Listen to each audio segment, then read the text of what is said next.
श्री स्वामी समर्थ मित्रांनो, दुर्वाचे आणि माझे असेच मिनी ब्लॉग पाहण्यासाठी सबस्क्राईब करा. तर सकाळ सकाळी आईने मंडईमधून काय काय आणलं आहे बघूया. दुर्वाला तर काय आदर कसं आवडली बाबा. शेवगाच्या शेंगा नाही आहेत, त्या गवारीच्या शेंगा आहेत. मला शेंगा जास्त कळत नाहीत, कोणतं नाव मी कशाला पण काही म्हणून टाकते. तर तुम्ही बघितलं असेल. मग नंतर सर्व कामावरून दुर्वाला झोपू घातलं आणि आम्ही गेलो होतो साड्या आणायला.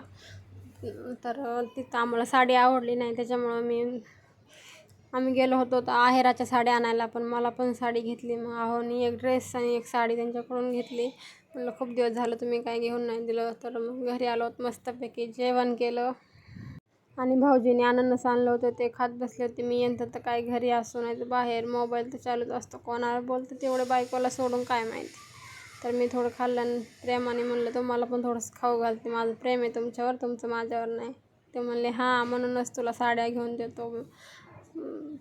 तर नंतर दुर्वाची आणि दुर्वाच्या पप्पाची मस्ती चालू होती. तर आता दुर्वाला लागली होती भूक आणि जाम झोप आली होती. तर मग मस्ती करून घेतली पप्पासोबत आणि झोपी गेले आमच्या मॅडम. काय आता आम्हाला खूप लय मोठं काम आहे. आहेराच्या साड्या भरायच्या आई त्या करत काम बसल्या होत्या आणि मी माझी पिको फॉल करत होते.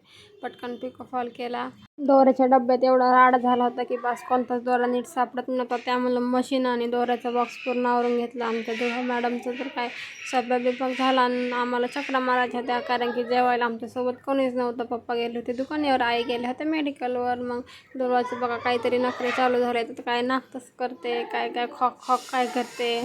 तर आता ती खूप आगाव झाली. मग मस्तपैकी गच्चीवर चक्कर मारत बसलो. तितक्यात आमचे पप्पा आले. मग आम्ही जेवण केलं. तर असा होता आजचा दिवस. तर बाय बाय गाईज.